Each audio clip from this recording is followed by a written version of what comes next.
This episode brought to you by way of our sponsors, Kinetic Performance Dog Food.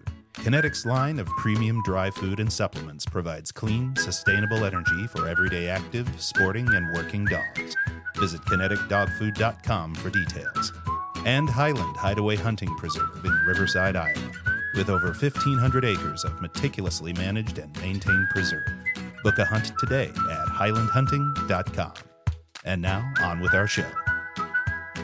Okay, tonight we're speaking with Ray Stefani from Cedar Rapids. Ray, tell us a little bit about yourself. Well, you said my name, Ray Stefani, and I'm, now it's 71. Can't believe it. I don't feel like it. And I've been hunting and hunted most of my life, usually upland birds, but every once in a while I dabble into duck hunting. And when I was in college, I went to Drake University in Des Moines. My dad's younger brother, his name's Roger, he lived out in Ankeny, Iowa, and he had English setters. And he liked and really enjoyed going after quail in southern Iowa. Then from there, he met people and went on down into Kansas. I don't think he ever went to Missouri. It was just those two states of Iowa and Kansas.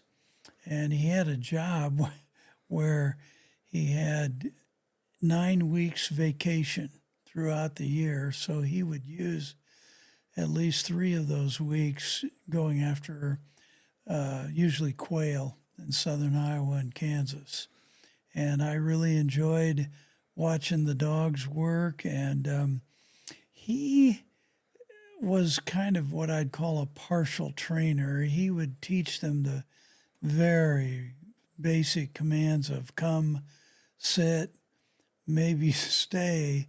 But he wanted a dog to hold point, and that's what he emphasized. I enjoyed watching him teach a dog like that. And all he ever had was English setters. He told me the reason why he had setters was because of their long hair. And after about December 15, the winter in Iowa gets brutal. And he had experience with 2 German short hairs, and those dogs didn't seem to hunt the full day as vigorous as the setters. And he met a guy that had setters, and he was impressed. So I got into it. My parents surprised me one time and said, "We've bought you a little English setter puppy." Really? And because I told them how much I enjoyed it. And that dog's name was Whippersnapper. Whippersnapper. And we called her Snap. Now, when did you first, from what you mentioned to me, you were in the field as a pretty young youth. If I know you may not have any recollection of that, but was it because that's the only way Dad could get away, is he had to take you, or what? Give my mom some relief. When I was 2 years old, he would take me duck hunting out along, I believe it was the Coon River over in Polk County. I may not have that river correct, but he would have me sit on his hunting hat, and he would lay down. There was a couple of spots along the banks that he always thought were good areas. He never had decoys. He didn't duck call. He just waited for the ducks to come into this area. And he supplied our family at that time with duck meat, pheasant meat, rabbit, squirrel, the whole works. And he was working his way through college and then on to law school. And my mother cooked everything. And so if he shot it, you ate it then. That's right. The squirrels, and our family is mostly Italian, so I always got a kick out of the name they would call the squirrel is scoiattolo. And I don't know why, I just thought it was fun to hear that. But he did a lot of game hunting in those early days. Then as he got into his work career, mainly did pheasant hunting and duck hunting. but he never had dogs. And his younger brother had these dogs, and I really got interested. And then they surprised me when they bought this pup, and that pup was a learning experience. Now, what year would you have gotten the pup? Do you remember? That would have been in 74. 74. Actually, the dog was 10 months old. This fellow had this dog for sale. It was the last one out of a litter. It was a female. And he was out here at Covington, Iowa, which is just west of Cedar Rapids a little bit. So in 74, you would have been in college then at yes. that time? And so did the dog go to college with you then? Yep. What were your arrangements there? Well, I trained her to stay in the bedroom while I'd go off to class. Sometimes I would have her lay in the floor of my car. And during the hunting season, I'd have my hunting gear, my hunting clothes, and that dog in the car. And if I'd get out of class by noon, I was off down south of Des Moines, either finding a place to hunt or going to a place that I knew I'd get permission to hunt with the dog. And in those days, out of the 64-day season, I probably hunted a part or all of 30 days getting out and with the dog. That may not sound like a lot to people, but boy, I sure had fun and enjoyed it. Had a very good friend that loved to go with me. He didn't know anything about dogs, but he was a very good shooter. And so we were successful a lot. So you hunt mainly quail with south of Des Moines. Snapper? That's what we tried to do. And she really ranged out there. But I had worked with her to hold point, and she would stay on point as long as those birds were there. And that's why I liked hunting quail. They did a lot better job of staying put as opposed to the rascal rooster that pheasants do just run and stuff. So I enjoyed quail hunting. So in 1974, today there's sophisticated electronic collars and GPS and all kinds of other equipment. But in 1974, typically what equipment did you take with you along with the dog into the field? What did that consist of? A gun and a referee's whistle. That was it. That's it. And I had hunting clothes. Yeah. Hunting coat and that. But, the whistle and a gun was all a man needed in 1974. And if you got into the quail like we would, it would be helpful if you had 3 boxes of shells. Because I was still learning how to hit birds in those days, and there would be days where we would see 15 coveys of quail, and a covey is 10 to 15 birds. It was a lot of fun. I really great memories. Well, and to this day, because I've hunted with you on several occasions over the years, and to this day, probably quail hunting is still pretty high on your favorites list. If you had to choose between quail hunting and pheasant hunting, would it be quail every time? Yes. Yeah. What was it about quail hunting that really, I guess, got you caught? The fact that they would really bring out of a dog that dog's purpose of finding game, staying on point until the owner came up there and walked in and was able to shoot a bird. And quail were very good. They rarely ran like pheasants. And pheasants drive pointing dogs crazy. And a spectacular dog.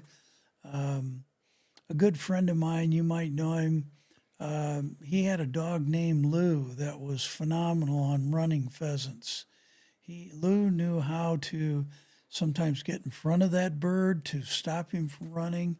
Otherwise, he would trail him, track him, and he was so well trained that he would stay on point until I would come up and just touch his head, and then he would move on. So Lou showed me what a very good hunting dog could do. Did he go by any other names that we would be familiar with?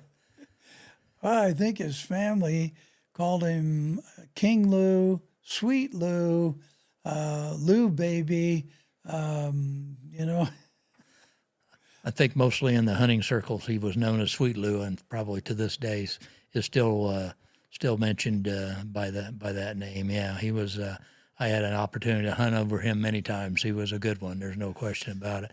But I thought he was as good at his game as Lou Pinello was as good as baseball. Well, I think that might have had something to do with the Sweet Lou. I think where it came from and that kind of thing. I'm not sure I was the one that hung that on his neck. I think maybe you were responsible for that. But yeah, there's some good dogs, as you know. You can think back and remember they were all great dogs. Some probably were heads above the other ones in some respects. Some of them were better retrievers and some of them were better bird finders. But so Snapper, for your first dog, how would you rate her with the dogs that came after that?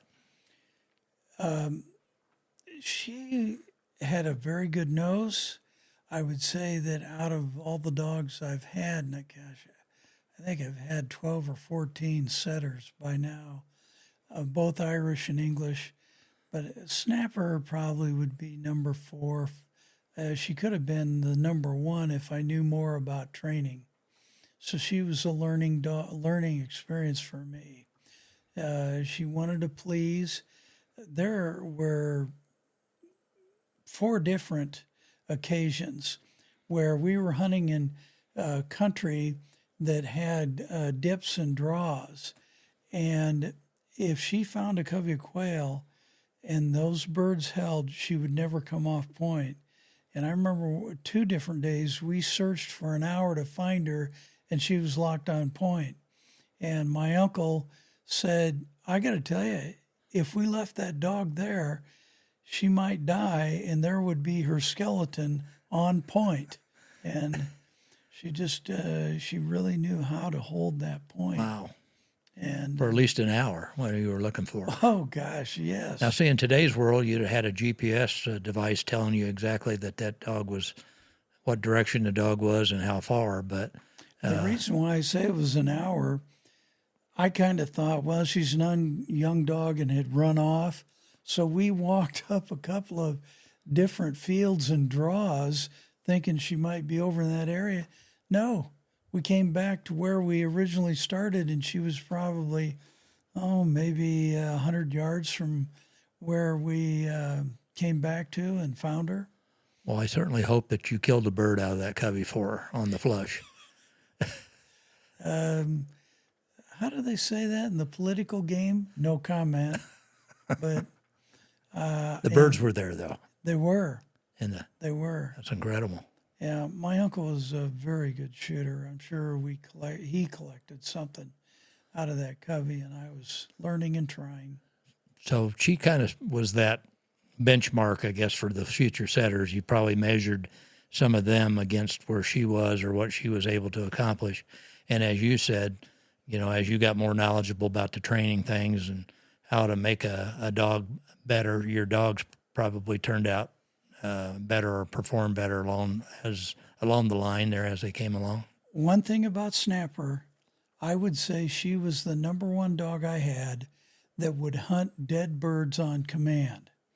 You would say the word dead, and man, her nose would go to the ground whether or not she smelled a scent or not. She really had that down pat.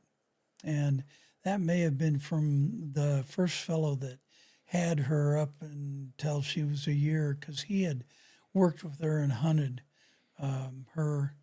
And all of the other setters in that fellow's kennel were Irish. Really? Yeah, he had about 6 or 7 dogs and all these Irish setters, and then Snapper was the one English setter. And I can't remember if he bred her or whelped her or if he got her from somebody. I can't remember. Now, when you were hunting quail back then and even in the later years, What was your favorite spot to go for quail hunting in like southern Iowa, or did you go other places? No, always southern Iowa. They just they have the terrain down there that is great for quail. Quail, as I have studied that bird, they love to be near an open, most often a cut bean field, cut cornfield, but the fence row has a real canopy of cover that they can get in and under, and their technique at protecting themselves is freezing. That's why they won't run. They'll freeze in that spot and stay there until you go in there and flush them out. And I just have always liked that bird. So if you hunt that same property, which I'm sure you did over the years, or you would go back and visit that same spot, did you kind of have a general idea where the birds might be, where you'd found them in the past? Not necessarily that that's where they're going to be on that given day, but you kind of had a place to start. Is that right? That was generally true. You would, from prior experience, have an idea of where the birds were, unless the farmer had changed the field setup from a grain field to something else, then they might not be there. But they usually, I learned this from the DNR officer, they usually stay within a quarter to a half mile of the area where they were hatched. But some days, as you know, and I know, they're hard to find. If you can ever find them, then the fun starts. But some days finding them in that where they are, because they've been there in the past, but just trying to nail that down. I particularly remember one time I was with you, and I think we walked all morning in perfect, really prime, what I'd call quail habitat, fence rows, as you said, some open areas. And you said, oh, this is where they've always been in the past. I just don't understand it. Well, and if you recall, there was this fence line that went, and then it turned kind of into a Y, and you could go left or you could go right. So we had a decision to make. Both looked good. In the morning, we chose to go left. And later on, where did we find the birds? They were a short distance on the fence row on the right side. So if we would have taken the right-hand turn instead of going to the left, we would have ran right into the birds probably that morning. But that's kind of the way the things work. 3 years ago, in late January, I went down to watch your Iowa to hunt a farm. I know the farmer well, and his son had ahead of time told me that he'd like to go out with me and watch the dogs. It was snowy. I would say there was a good 4 to 6 inches of snow on the ground. I'll bet you we saw 5 million quail tracks and not one quail. It was unbelievable. Many times I've hunted in the snow, and usually where you see tracks, bird tracks, they'll be around there. We didn't see one bird. It was very surprising, a very unique, unusual day. So if you had the perfect day of hunting, bird hunting, what would that look like for you? 3 to 6 inches of snow on the ground, about 25 degrees, and a 10-mile-an-hour wind. And that, but I have hunted birds, believe it or not, in a 50-mile-an-hour wind, and we shot more birds in that 50-mile-an-hour wind. It was unbelievable. I would have never guessed it. And due to circumstances that not really important, but I had to go that day. Now, your dad was a pretty avid bird hunter, but because he didn't have his own dog, was that kind of related to his work and his work schedule, and he didn't have the time to do it, or? He liked a house dog, kind of a companion pet, but a hunting dog, after I really got into it, he just depended on me to provide the dog. Well, that'd be the best of both worlds there, right? He would call me every once in a while and say, hey, how about we go hunting on Friday? And I would say, that'd be great. And he said, and the dogs will be coming, won't they? What do you remember the first time you really hunted with him where I guess you were old enough at least to understand and remember what it was like? Maybe you were too young to carry a gun, but what's your first memory of being in the field with your dad? Oh, I'd say after 7 or 8. And he loved to hunt standing corn for pheasants and walk standing corn. And my mother's family owned a bunch of farms in northwest Iowa, as I mentioned previously. And they just had large pheasant populations. It was not unusual to get to the end of the field and you were flushing 50 to 100 pheasants. And of course, they hunted the standing cornfields in a line that was kind of a push by the hunters. And they would have somebody, 2 of them down at the end, watching to see if any birds come out. But I'd say most often, pheasants in those days did not seem to run like they do now. I don't know, maybe that's just my own thinking, but I just don't remember them running like they do in the past 20 years and 30 years that I've hunted them. This is back, I'm talking late 50s through the 60s. That's when I was a young guy, and man, it just seemed like you would flush birds as you walked through the standing corn, and then when you got down to the end, holy cow. Yeah. The whole town blew up. It was something. And you knew that was coming, right, as you got closer to the end? You would anticipate it, and people were yelling and saying, I got one down over here, and my dad would constantly, in a loud voice, say, mark them, mark those birds where they go down. And my mom's younger brother had Cocker Spaniels, and he didn't do much training with them, but they knew to stay right around us, and they were flushers. And a couple of them were pretty good dead bird finders. They would chase them down or find them, and they were dead. And it was fun to watch the cockers. They'd run between the rows, and that also flushed up a bunch of birds. And so it was all pheasant hunting. The only other bird that my grandparents had on their farm was Hungarian partridge. Very difficult to hunt because they pretty much stayed in a covey, 8 to 10 birds, and they would flush way ahead, always, and make this loud clucking sound. It was really something, and never got close to those guys.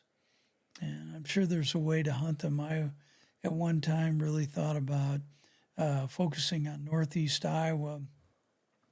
Knew some farmers that had ground that they told me they had, they called them large quail, but they were Hungarian partridge. Right. Yeah, I've encountered them a few times just by happenstance, and they're pretty challenging, that's for sure. I know they hunt them a lot out west. Oh. They're in big coveys out west, and so it's pretty. Imagine it's pretty exciting stuff, especially for a dog to work those. They're different from pheasant in that they like open ground, and they kind of are able to see you coming, and then you need to move them into a grassy field where then they'll start to, if you can get them separated from that covey into singles or doubles, they really will hold well for a dog, and that's fun. What with snapper? Do you have a favorite memory of snapper on either a point or a retrieve, or was there something that really stands out when you think of her? I hunted with a dear friend who had Brittany Spaniels. One of his Brittany's, a dog named Kate, got in a bad habit of finding quail and then eating them. And we all encouraged him to get a shock collar and try to work on breaking her from that. And there's ways you can do it with, and not much stimulation or shock to get him to stop doing that. And so the memory of Snapper is this. We were trying to find this Kate dog. The ground we were walking had dips and brush around these dips. And so, and I was looking to see where Snapper was, and I walked over and she was on a dip. I can see this still to this day. She started backing up like she had seen something that scared her. And what she saw was Kate was eating a quail, and Snap knew that is bad. I don't want to be around that. That is going over the line. And Kate's owner really, he kind of gave her a stern discipline session over that. What he should have done, and what I've learned over the years, if you have a dog that does that, jam that bird down that dog's throat. It creates an uncomfortable feeling for the dog. I guess I'm going to have a little drink. Okay, we take a little break right now.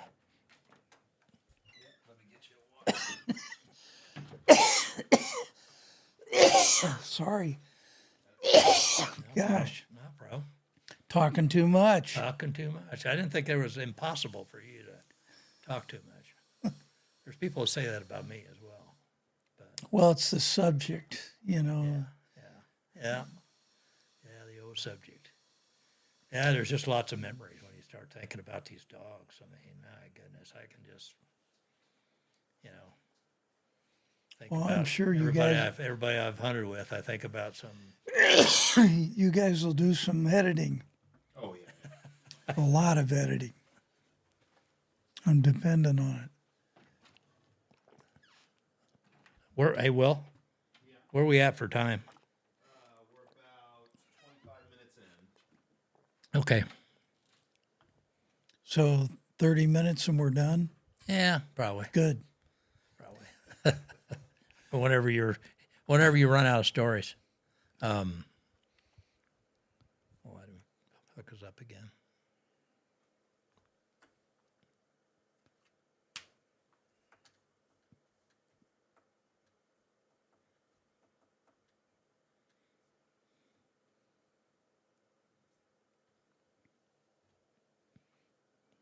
Just tell us when you're ready, Will.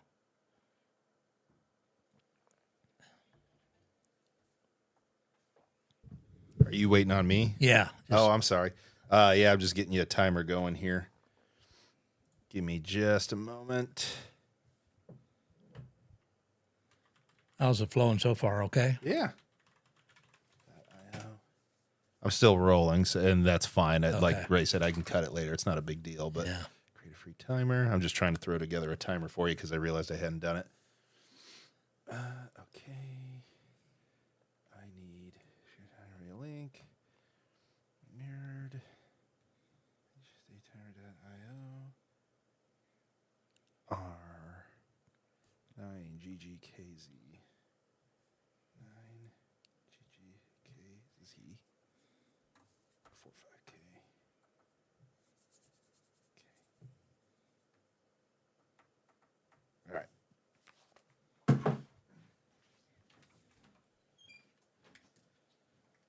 I'll adjust this remotely, so ignore the 10.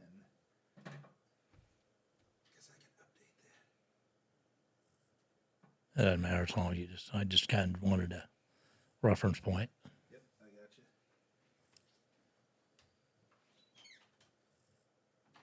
you. High tech. I know. When you're broadcasting all over the world, you have to break it down in all the different languages. I enjoy it when I don't have to work with it. The technology? Yeah. Yeah. Yeah, I imagine, when you're getting ready for trial and you need all that stuff, you need that tech, you need to be able to show, diagrams and pictures, and it's just, pretty crazy. It's great for communicating what you want an audience to learn about your case, and it's because everybody watches TV. Yes, yeah. Yeah, we had the same issue with the kind of CSI effect, you know, that you could put something in a little computer and it would pick, you know, kick out your picture. This is the guy that did it, you know, kind of thing. And yeah, you know, and solve a case in a half-hour television show, which, you know, was a little not quite the way it was really going to happen. But, you know, people got the perception of, well, why aren't you doing all that neat fangled stuff, you know? But all right, so I've set All it to 25 just to give you a reference. All right. Going back a little bit, we wondered if we started touching on it a little, where you started hunting with your dad, and you were, I presume you were just a walker like I was, carrying a bird down then and filling a hole, so to speak, to drive birds. That was kind of your job, to kind of take it all in and learn, right? That was it. Learn all the protocol, I guess. And didn't really start carrying a gun till I was 11. So there was a good 4 or 5 years where I suppose you might call me a brush beater. I'd walk one area, and he and my other brother, my brother, would walk another area. And I have a brother that's a year younger than me. So we did a lot of hunting with Dad. And in those early years, hunted with him pretty much till we got through high school.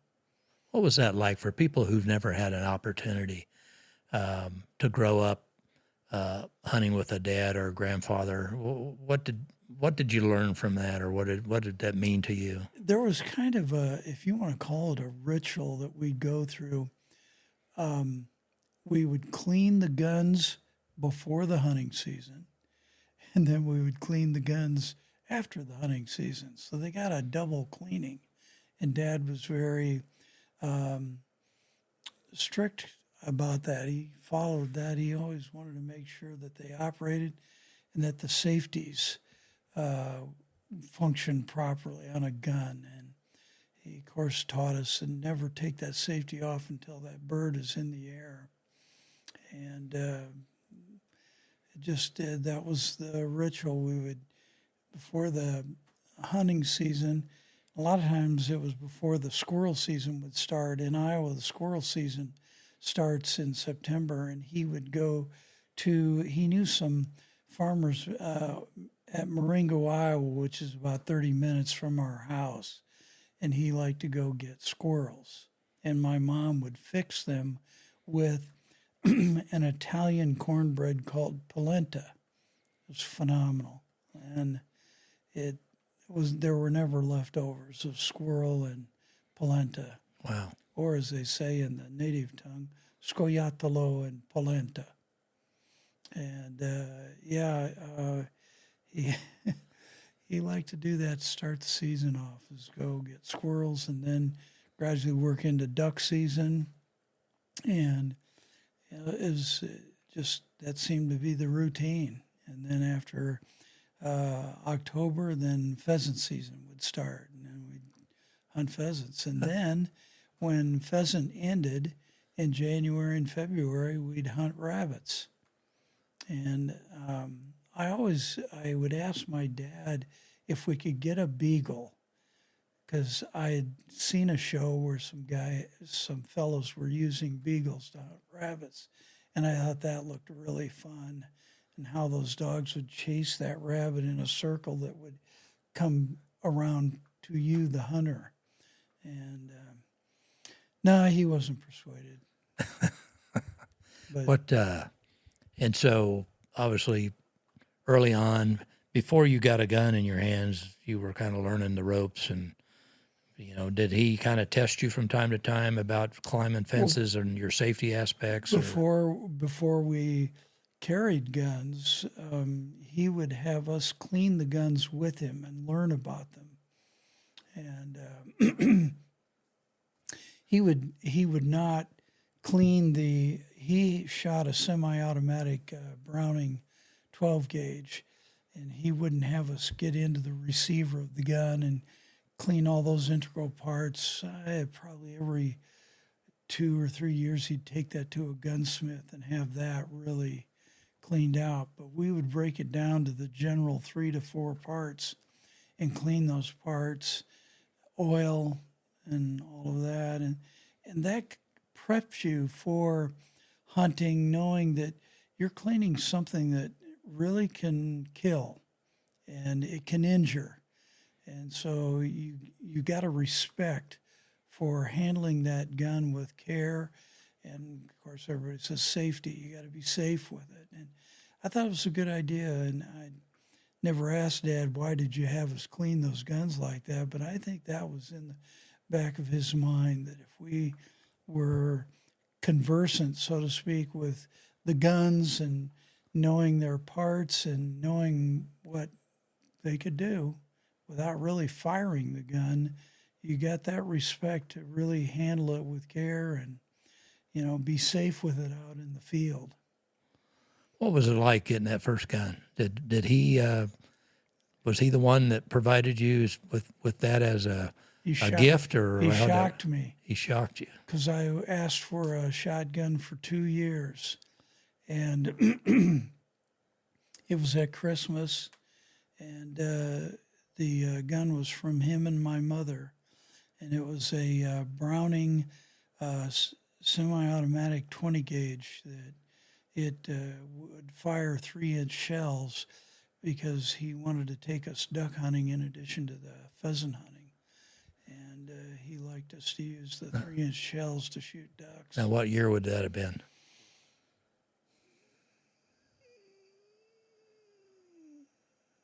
1969. And before that, he had a Stevens single shot hammer 20 gauge that he would let us carry. We had to carry it empty for a while till he was confident that we knew how to handle it out in the field without pointing it at anybody or anything. And I did not like the gun because you had to cock the hammer back in order to shoot it. And in my mind, I got so preoccupied with, how am I going to get that hammer back? And the pheasant gets up. And one day we were out walking. You want a story about something that happened to me. We were out walking, and I missed 2 roosters. I remember that. And I said, "This gun is terrible, Dad. I don't want to use this gun again." He said, "Well, here, you use my gun, and I'll use yours." All right. And we walked along. 2 roosters got up, and he shot both of them. Not in the same shot, but 2 different shots, killed them both. And I had a bird then shortly after that get up, and I fired and missed. He said, "Maybe you better stick with your gun. I don't think there's anything wrong with this gun." Okay, lesson learned. Lesson learned. It's not the gun, it's the shooter, man. It's the shooter. So that was obviously probably a pretty special Christmas. When I got that Browning, and it had a safety and not a hammer that I had to pull back. And then it probably was a psychological or a mental thing that, I started hitting birds, and then really took off. And then after about a year after that, I got into quail hunting with my uncle, and oh man, it was an addiction. Now that gun, so what was the history of that gun? Is that something you still have? Oh, yes. And and he liked it so much because it was very light compared to that 12 gauge Browning that he had, that he got one for himself. And then my brothers, I have 3 brothers. 2 of them don't enjoy hunting or don't like to do it. And then I have my youngest brother. He likes to go out every once in a while. Well, after my dad died, my mom called me and said, "Well, come and get him." And I said, well, what am I getting? She said, I know your dad would want this. Come and get all of his guns. He had 7 different shotguns. That he had a 410 Remington pump. He had a youth model Remington semi-automatic, and then he had a beautiful 410 over under, and she gave me all of his guns, and I asked her, what about, and I named off my brothers, and she said, I've already asked them, they don't want them. I was shocked, and and I have nephews that are interested in hunting, and I've told them, you will come hunt with me. I'll take you out. I've really gotten into, in these later years, training children and grandchildren and nephews and nieces. I have a niece that loves to go out, and I've told them, don't go buy a gun. We have a gun for you. And the generation that you and I are from, those guns seem to be, they're mainly a legacy. And when you see them or you carry them, especially, and I know not every time you go hunting, but do you ever take one of those older guns that belonged to your dad? You ever take them out? I have. Okay. You've been with me. Yeah. Yeah. But what's that? Why do you do that? Oh, it's a sentimental feeling. You think about the days that you used to go out with Dad. He took my brother and I out one opening day, and we both had carried guns. He gave my brother a side-by-side 20 gauge, and it had double triggers. And boy, my brother learned how to shoot that very well. I carried it a couple of times, and the double triggers, that was another one of those mental things. Which trigger am I to pull and all that jazz? But yeah, you think about those days when you're carrying his gun and what he's, I believe he's up there in heaven. He probably has found a couple of great spots to hunt pheasants and quail, knowing him. And you just get that good feeling that he's with you and you're going along. And so it's been a great sport for me. I've tried to take, as I've said, children, grandchildren, and nieces and nephews, and not so much to get them into hunting, but at least they just know about it. And if somebody would happen to say, hey, I hear your dad likes to hunt. Oh, yeah, and they could tell them what they know about the sport. Now, we've talked about this many times over the years, but the importance of passing on the traditions of upland bird hunting and hunting with dogs to that next generation, whether it's, as you said, a nephew or a son or whoever. It's just kind of to keep the sport going, to keep it alive, what we do and what we've done, to pass that along to somebody that's going to follow us. I know your son Bobby hunts quite a bit. What was it like kind of taking him for the first time? Do you kind of remember anything about that? Amazing. The guy, good shooters seem to have good eye-hand coordination. And that guy right out of the gate started shooting birds and hitting them. And it took me a while. And he really it's something I think you're born with. He just knew how to do it, and he's always been, I have nicknamed him Wyatt Earp because he does display and dispense a good justice on some of these roosters that pull some of the antics that they do. But now, do you remember his first rooster? Yeah. Yeah. What was that? How did that all happen? He shot the first, second, and third rooster on the same opening day. And my dad hugged him and kissed him and said, "Gosh, my shootist." And I said, "Geez, you never did that with me when I got my first bird." But well, so it's kind of like the torch has been passed to that next generation. it was, and he enjoyed it. And, Bob was the only grandchild that my dad had that hunted with him. Yeah. And I think my dad just thought that was special. And we were down 1 mile straight east of Deep River, Iowa. In fact, you've hunted that ground with me where Bob did that. How old was he at the time? 12. 12 years old, and he outshot you that day. Yeah. I only got one rooster that day. I'm sure you couldn't be prouder, though. Oh, yeah. You're just happy. You're happy for him because he is enjoying a sport that it takes some skill to really, do what it takes. And the big thing about hunting that I've learned over the years is getting in shape for it. Because when you hunt pheasants and quail, and we will walk, as you well know, 7 to 10 miles a day trying to find birds, covering a lot of territory. People are shocked when I tell them that.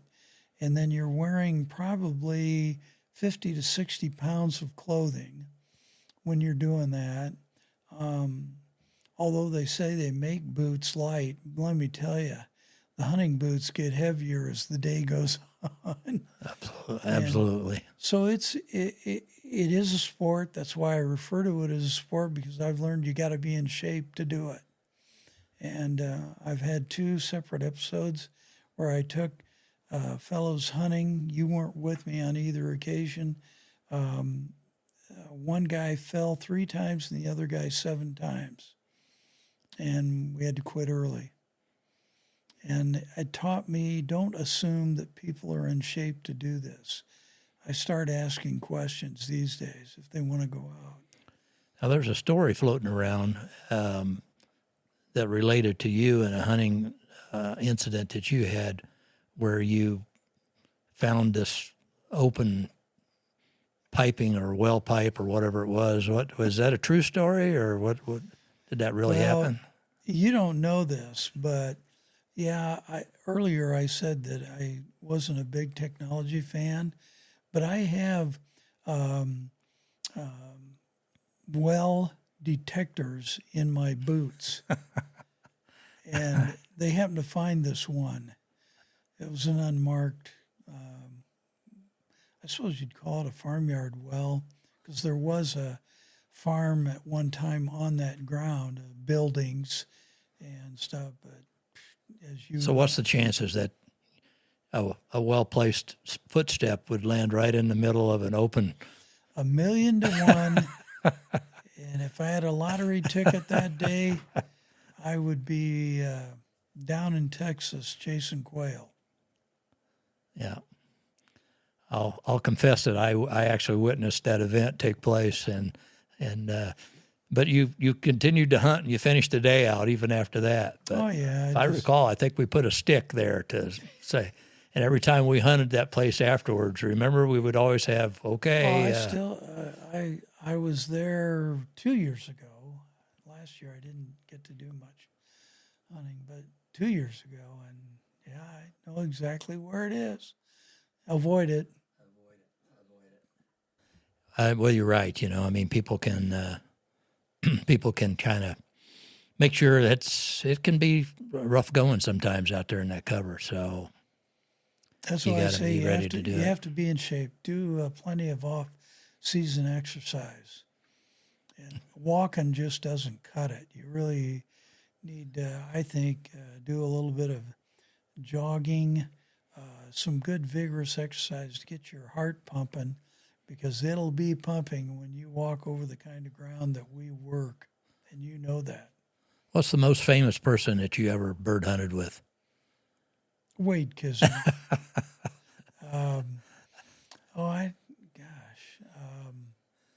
No congressmen or governors or anything like that? No. One year, my dad had a close friend who was an insurance agent in Cedar Rapids, but he grew up in Georgia. And when he moved to Iowa, he got into pheasant hunting. And he had family down in Georgia that he always told about. Boy, Iowa has a lot of pheasants. So one year they came to visit him, and 3 of them wanted to go out pheasant hunting. So he called me and he said, "Say, do you have a place that has pretty good pheasant hunting?" And he remembered a place that I had taken him to that, yeah, we saw a lot of pheasants. I said, yeah, we could go there. The interesting thing about that day that I took these 3 guys from Georgia plus this friend of ours, and it happened to be a time when my dad was a little ill and he couldn't go out walking then, so it was just me that took him out to this farm. We saw 1 hen pheasant and 6 coveys of quail. And I'm going to tell you, those Georgia boys know how to shoot quail. And they were shocked. Came all this way to find pheasants. And I was surprised too. And I asked the farmer, who I knew fairly well, if gosh, did you see quail? He said, "Oh yeah, I forgot to tell you about that, Ray. When we were picking corn and beans this year, combining is the way he called it. Oh yeah, we got up 3 or 4 of those little squirts, and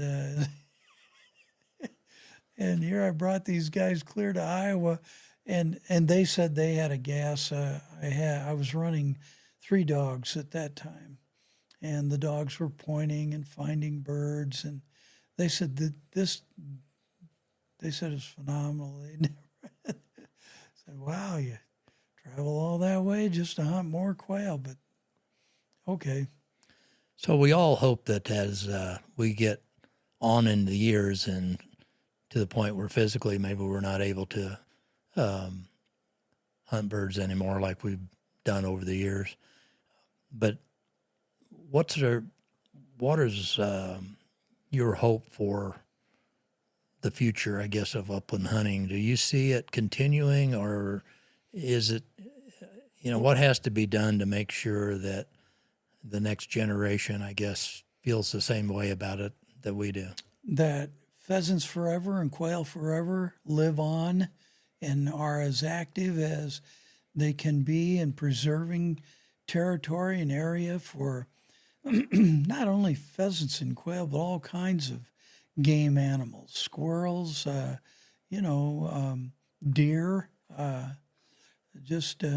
Boy, that deer is an amazing example of a state, Iowa, their Department of Natural Resources, getting it in their head that this could be a good natural resource. And man, they've done things to preserve it. I don't think Iowa is as good as South Dakota, North Dakota, Nebraska, Kansas, as far as preserving territory for pheasants and quail. They don't seem to do a lot of the same things that those other states, their conservation departments do. Going back a few years, back when you were young and first started to hunt with your dad and your brothers, was opening day of pheasant season in Iowa, was that like a special time for your family? Big time, especially when we would hunt the farms up in northwest Iowa. That's where you would have the lines of guys walking. And my mom, her oldest brother, God bless him, but he wasn't a real industrious farmer is what I'd say. So he had the weediest cornfields, the weediest cut bean fields, and when her younger brother would organize these hunt parties, and one of the other brothers, and it was always at holiday times, Thanksgiving, Christmas, and one of the other brothers would say, "Well, Scott, where do you think you're thinking of hunting tomorrow?" And he'd say, "I think tomorrow we'll go to Harold's farm." And every one of them would say, count me in for that, because they knew they were going to see a cloud of pheasants rise up out of that field. And Harold, kind of a modest guy, would say, well, we got a couple of birds around here. And, when I came to Iowa 40-some years ago, opening day in Iowa was almost like a holiday where, you bet, families, mostly, I would say there's probably some that didn't hunt, but I would say up and down the line, most people on opening day, that was the focus. It was opening day of pheasant season, can't get in here soon enough, and everybody had that favorite spot, Grandpa's farm or some place that they kind of had laid out that they were going to go to, like you up in Northwest Iowa. But even the preparation of opening day coming, started several weeks ahead of time in anticipation. Was it the same for the Stefani family? Oh, yeah. As a kid, especially the night before the day you were going to go out, you couldn't sleep. I'd keep waking up being afraid that I would oversleep. And, that was common. And everybody get excited about it. They'd have these big pancake breakfasts all over. And people would come in from out of state and stay overnight. The thing about hunting in Northwest Iowa when I was a kid, it really was kind of neat that we would have a big breakfast and then you could walk right out into the field and start hunting. Yeah. And then you'd come home to Cedar Rapids and we'd have to drive, 45 minutes or an hour to get to the farm where we were going to hunt. And that was a nice thing about hunting up on my relatives' farms in Northwest Iowa, because we usually stayed with my grandmother and grandfather, and then you get up in the morning. You didn't have to get up so early, as like 4:30 as opposed to 6 o'clock, and get ready to go out and walk in the field, have some breakfast. My grandmother would fix ginormous breakfasts and stuff, and everybody'd be stopping into the kitchen and stuff. And there was a Christmas story and the reason why I tell you about this guy was describing what it was like on Christmas Eve to go to his grandmother's farmhouse. And he said when you would open the door to her kitchen, and that's how you entered the farmhouse, the aromas of turkey and all the other food wrapped around your head like a wet gauze and carried you away. And I said, you know what? That's right. I remember that. You'd walk into that kitchen and all of the smells of turkey, dressing, mashed baked potatoes, roasted chickens, just wrap around your head like a gauze. And you just knew it was a good place to be. Yeah, unfortunately, we don't see that as much now as we used to 40 years ago or so. But hopefully we can kind of there's some birds coming back. Hopefully we can keep that going. I always like to end my interviews kind of talking about, I know you're a dog guy, and you've had multiple dogs over the years. Do you have a favorite story coming out of those 15 dogs? If the one comes to mind, if somebody said, hey, you're a dog guy, you've got English setters, is there a story or something that happened that comes to mind always first? And what would that be? Well, as you know, I said that we've had several litters of English setter puppies. And Bob would pick out one that he'd want us to keep. He picked out this one dog. We named the dog something Nutmeg. It was Russell's Nutmeg, and called her Meg for short. Could not get that dog to point until Christmas Eve morning of her first year of life. She was probably 10, 11 months old at that time. We went to Rowley, Iowa, hunted a farmer that I knew well. He used the old-time two-row picker to pick, and it was ears that he picked, not didn't go through a combine and shell the corn out. And that snow and that kind of field gave the birds great cover. And that young pup hit a rock-solid point. And it was just the culmination of all the work that I had done with her, and it's always been a memory that I had, that's something that you work for. And my son walked in and shot the rooster. It was a rooster. I prayed right up until that bird flushed, let this be a rooster. And it did. And it was. Great memory. And, we had good times all throughout with the hunting, the sport, and family. Met a lot of good friends. It's been good to us. Wade Kisner, I mean it. It's been a real good activity for my life. Well, Ray, I appreciate taking the time to talk dogs and hunting. It's been a pleasure, and we hope that we'll get out again, and hopefully, we don't move quite as fast, but that's okay. If the dogs hold point long enough, we can maybe get there, right?